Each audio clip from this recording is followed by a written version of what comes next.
Hi, this is voice actress Erin B. Lillis, and you're listening to the Voiceover Marketing Podcast with John Melly. Ladies and gentlemen, boys and girls, and dogs and cats of all kinds, here he is, John Melly. Yeah! He's the bomb. That was pretty good, don't you think? I think you'll like it.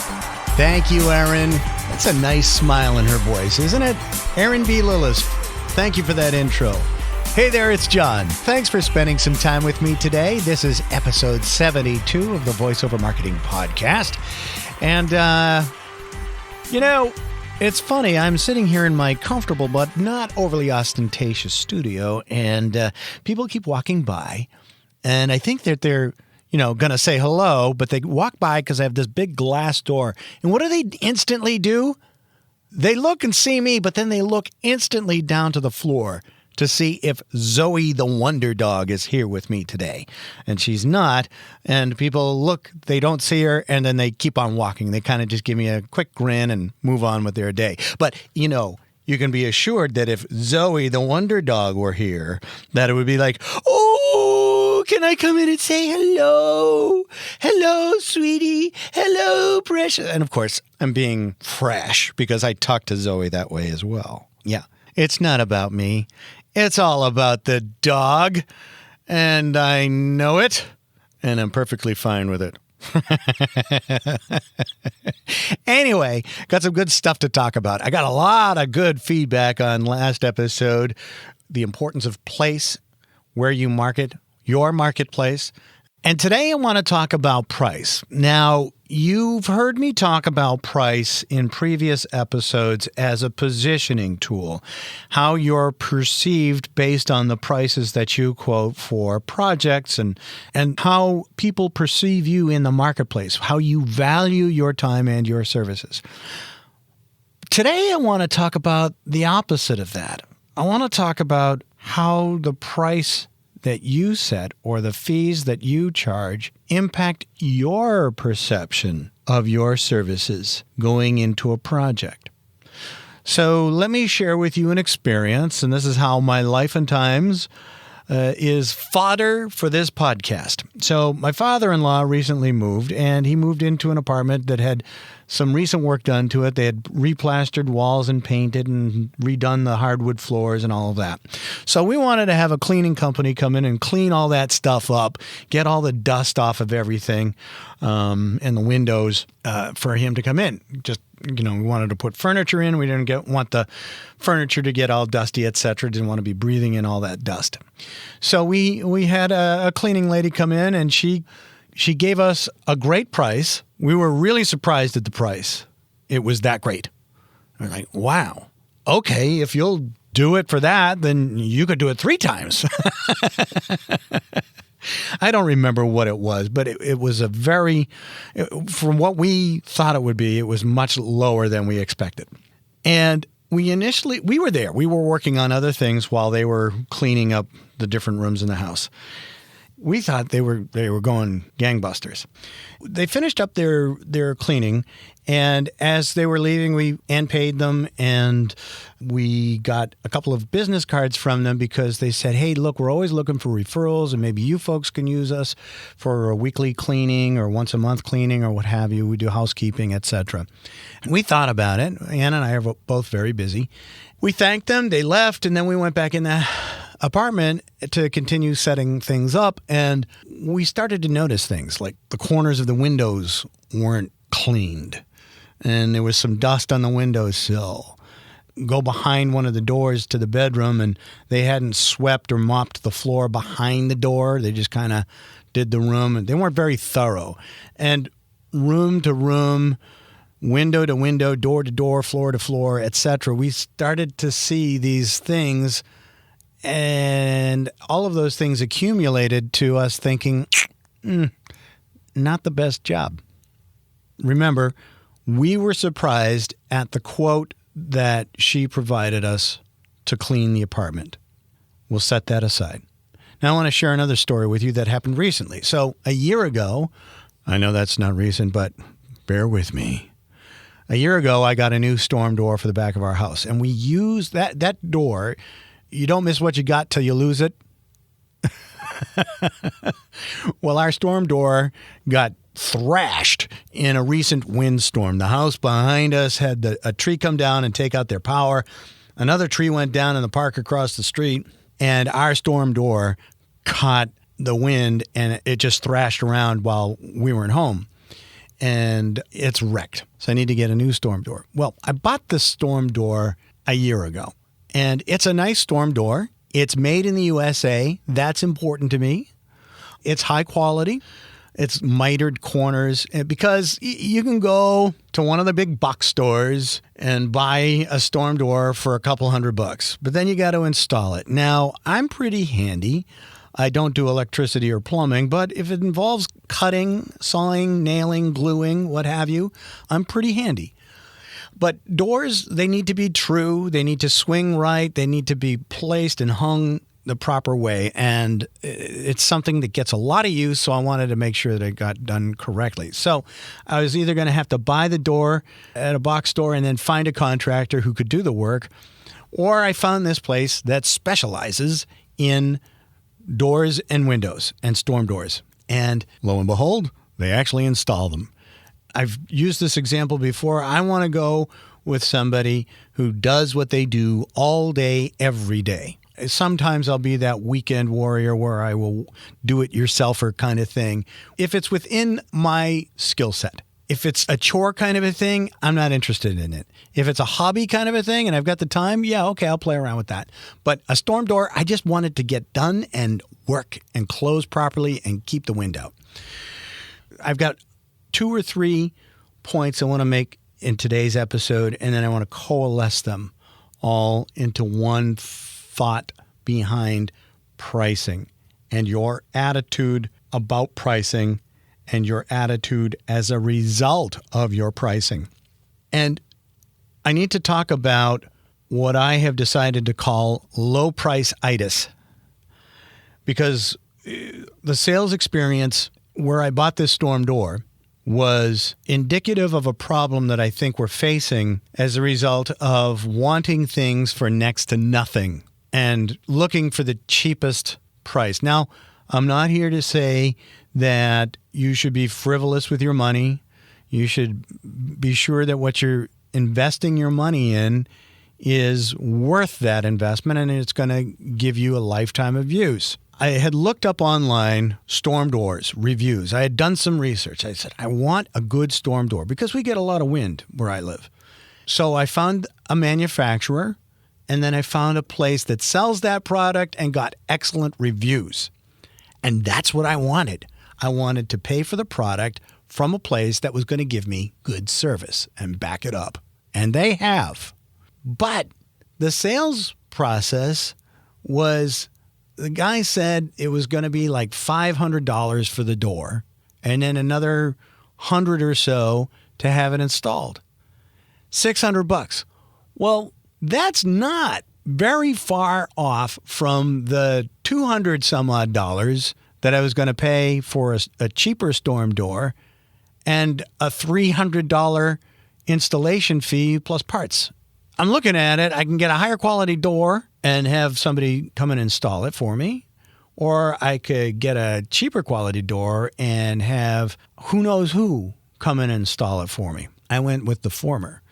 But the thing is the guy was practically apologizing that the door cost as much as it did. And he just kept saying, well, you know, it's this, that, and the other thing. And I was like, okay. And I had to tell him like 4 times that, yeah, okay, I'll buy it. And he kept talking and apologizing for the price. I said, look, I just need to, his name was Jim. Jim, look, I'm going to get this door and I want to buy it from you. And I'm willing to pay a fair price for a good product because I want this to last. Now, we had a problem, and I probably didn't close the door properly, and we had the windstorm. My bad. I called them up, and they came out and looked at it, and they said, yeah, gee, I don't know how we're going to be able to fix this. He called me back, and he all apologetic again because he's like, John, here's what we can do. We can get just the panel, and we can reuse the hardware and the hinge, and I'm really sorry it's going to be this expensive for you and this, that, and the other thing. And I said, well what's that going to be? And he says, like $200. and I'm getting a discount from the manufacturer and it won't cost you anything to install it. It's going to be at cost. I'm thinking to myself, why? But okay. I mean, I think I'm the one who screwed up, and nature happens, stuff happens. I got to say this. They back up what they sell and they want to serve. But he's apologizing for the price. Now, truth be told, and I didn't tell him this, I was prepared to have to buy a whole new storm door. Did I want to pay that kind of money? No. But, on me, right? If I didn't close the door properly. My point in telling you this story is that we have become as I don't want to say society, but I guess I'll use that word, focused on price and having the lowest possible price and not valuing the service that we're providing. Now, you may remember that I said at the beginning with the cleaning lady that she quoted us a price, and I said, geez, for that, you can do it 3 times, which means I was figuring on it costing about 3 times as much as what she quoted. So we've got this thing where everything is so focused on price. And that's what the big guys can do because they operate on a scale and volume that practitioners like ourselves, are us voice practitioners, we can't operate on that. And if you think about the voiceover commodity marketplaces, they're operating on scale too. I think in the last episode I talked about they're a transaction site. They're a toll position site. They're taking a percentage of each side of the transaction. They don't need to have the prices being paid for the voiceover talent to be high to make money. They just need a lot of transactions that they're taking a percentage of on both sides to make money. We are we're small cogs in the machine of industry. No, the thing is that we can't operate like a business that scales up like that has that many transactions. First of all, it's not physically possible for us to be able to do that. That's why our fees need to be higher. Okay? We can't operate on the scale where a small transaction fee is enough because we have enough transactions going on. Am I making sense? So like the big voiceover commodity marketplaces, if they have 1,000 transactions a day, and let's say they take $5 from each of those transactions, you got $5,000.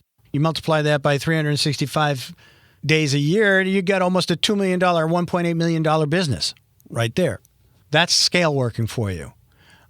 We can't do that. That's the nice thing about residuals is they replicate your location. But that's why we can't offer low prices every day. That may get me in trouble for saying that, but I'll risk it. So we have to think in a way that we can make money, but not base it on a model of scale and volume. We have to provide service. And that's what the storm door guy does. He backs it up, but he's apologizing too much for his prices. And he's not charging enough. I've tried to say yes to him like 4 times. I keep saying, okay. And he keeps trying to sell me on the reason why he has to charge as much. And I'm like, it's not a lot. I want the storm door fixed sooner rather than later. And I like the quality of the door. It's a nice door. Bad on me, and so it's okay. I understand I have to pay for that. But I want to talk about mindset and your mindset. How do you feel about the prices? How do you feel about the work once you've agreed to a price and you didn't charge or get as much as you'd like? How do you feel about that job? And how do those feelings, how are they manifested in that work? Does it affect your work? I submit to you that it does if you're not getting what you think. My point is, go back to the cleaning lady. She charged a fee.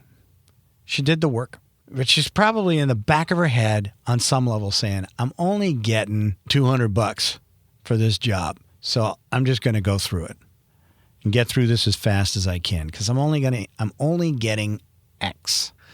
And then they're probably going to get in their car and go to the next job and go through that one as quickly as they can because they're only getting X. And then they go through that as fast as they can because then they're going to go on to the next job. Maybe they do 3 a day. And that's $600 a day. Not bad. But here's the thing. Remember, she asked us to be a client and she asked for referrals. Guess what? That's not going to happen because we weren't happy with the job she did and her crew. It wasn't good. And remember, I said for that fee, you could do it 3 times, meaning we'd be willing to pay that. But she never asked for that. So there's a miss in the expectation. I did say, so you're going to wipe the walls down and the ceiling and the door frames and all that kind of stuff because we don't want dust. A lot of work's been done in here. I thought we were getting yeses on all of that. And then we go through and it's like, after they left, not so good. So now if she had charged, let's say $500 to clean the apartment. So let's think about that. It's a 2-bedroom apartment with a living room and a dining room and a kitchen, a pantry, and a bathroom. That's 7 rooms. That's less than $100 per room. I mean, they could have charged $700 and I would have thought that was reasonable for the amount of work that needed to be done. But they were charging like $200. Okay. If that's what you want to charge, great. If you're going to do everything you say you're going to do for that price, awesome. How soon can you be here? Oh, thank you so much for the opportunity. We'd love referrals and maybe you'd like to use us. Oh, yeah, we'll consider that. Thanks for your card. Get through and look at the job afterward. And it's like, I don't think so. I can't jump inside her head, but I'm willing to bet on some level there was the thought process of I got to get through this because I'm only getting $200 for this. I better get through this so I can get on to the next gig. What if she said, yeah, okay, it's a 7 total rooms. One of them's a kitchen, 1 bath. That's going to be $700. I probably would have said, okay. And then she could have spent the entire day in one spot doing the job and still made more money than the 3 jobs that she did for $200, and she had to do all kinds of running around and rush her way through it and not get any referrals and follow up business. But if she had spent the entire day for $700 and did the thing and it came out beautifully, I'd have been singing her praises and hiring her myself for my house. But that didn't happen. So how do your prices affect your mindset and how you approach your work for a client? I submit to you that if you haven't considered it, if you are doing it for as low as possible, a little self-reflection, be honest with yourself. Are you saying, does it ever occur to you, well, I'm only getting XYZ. I've already spent too much time on this already. Let's just get this done. Hey, guilty. I've done it. That's how I know I can talk about it. I don't want to do that for my clients. The opportunity for referrals and repeat business is too important. And I want to feel good about what I'm offering them. And in order to be able to do that, I need to make it worth my while. It's your business, you know?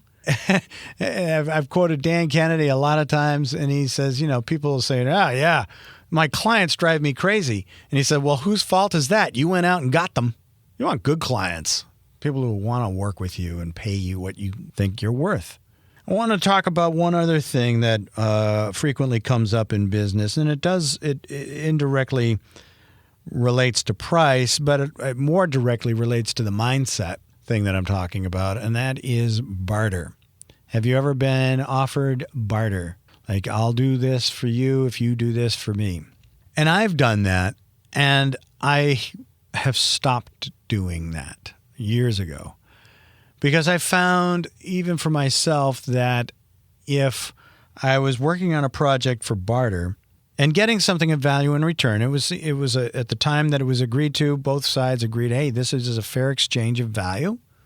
There's something about the money, though, that puts the project higher up on the priority list. And I found that if I do things for barter, that in the mind of the person who I've bartered with and in mine, it's like, oh, that's barter. I can put that over here. This is a client who's paying me money. Let me take care of that first. So the barter gig gets put on the back burner. And then when you have time to get around to it, you bring it up and you work on it. And it doesn't get the priority and attention it really deserves. And money makes that happen. So when people ask me for barter, I say, I've tried that in the past, but I think it works better for both parties if we actually make it a financial transaction. And I would be more than happy to be your customer, and I would love you to be my customer. But I think we need to have that transaction on the table because it holds us to higher account and makes us more attentive to the product and to the process. Mindset in your pricing and how you approach your clients as a result of the prices that you're setting for the work that you're doing for them, I think is something we all need to reflect upon. And to sum it up, the other thing is ditch the low price-itis. We can't be the low price alternative. And I don't think it's healthy for the economy. Everybody, it's very common in today's discourse that the low wage jobs aren't enough to feed a family and all of that. And I would submit to you that that's true, but if we stopped going and shopping at places like that and supported smaller local businesses, which you are a small local business, don't think of yourself as small, but if you're an entrepreneur, a practitioner, wouldn't you, let's put it this way, how would you feel if you knew that the store owner down the street went to one of the voiceover commodity marketplaces to get a voiceover for their commercial, and you were right there, and you found out that they went to one of those places and got somebody really cheap to do the voiceover for their commercial or their messages on hold? How would you feel about that? How do you think those small hardware stores feel when you go to one of those big behemoth supply shops? The garden centers, the small mom and pop florist, buying your flowers at the grocery store for next to nothing. Now, like I said, you got to be smart with your money, but put yourself in that economy. We have to see ourselves as part of that. I guess I'm making a push to shop local and shop the small guy. I have a bias. I come from a small family business background. We had a retail shop. We sold greeting cards and gift wrap and wedding invitations, and all that stuff started to pop up in the drugstores and in the box stores and all that kind of stuff. We couldn't buy it from our wholesaler for what they were selling it to the general public. That's the free market. The quality wasn't there. The craftsmanship on the products wasn't there. People aren't interested in that. So the market changes and things move on, and people don't send cards anymore.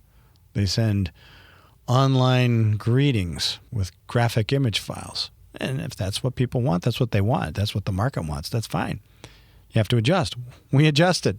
We retired. We said, we're not playing this game anymore.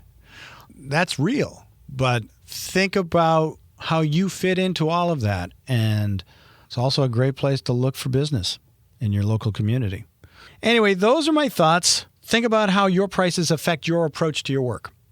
That's my thought for today. I want to thank you for listening and paying attention, and for all of your kind words and sign-ups and everything like that, and for everybody ordering the Personal Story Marketing Deluxe package and requesting applications for coaching services. I appreciate that. If you're interested in that, you want to dive deep on your business and your voiceover practice, if you will, reach out to Mike at johnmalley.com, and he'll send you an application. And it'll hit, listen, and I'm going to say this, I won't mention any names, but if you ask for an application, fill it out and get it back. You reached out for a reason. I can't help you if you don't get back to us. It's just an application. It shouldn't be that intimidating. There's no fee on the application. It's a free application. Fill it out. Get it back to us. Mike at johnmalley.com. Would love to talk to you. Love to help you out in your business, help you drill down and become the voiceover resource in your chosen market. Don't be part of the commodity. Charge the prices that you want and work in an area where there's no competition. That's where I'd like to be, and that's where I'd like to help you be too. Until next week, take care. Our program originates in the Boston studios. We hope you'll join us again. Until then, we bid you au revoir, keep your chin up, and the best of luck. Well, that's it for this episode of the VoiceOver Marketing Podcast. If you like this podcast, please subscribe to it at voiceovermarketingpodcast.com so you'll get notices of new episodes, and please share it with your friends and colleagues in the voiceover world. Also, it would be a huge help if you'd like this podcast and rate it on iTunes to help keep it near the top of the list. Feel free to share your comments and questions about this episode and future topics you'd like discussed at voiceovermarketingpodcast.com. And if you'd like more information on one-on-one coaching with me and mastermind group opportunities where we focus on growing your business, feel free to drop me a line at my cyber assistant's email address at mike@johnmelly.com. Thanks for listening. Now go out there and share your voice with the world.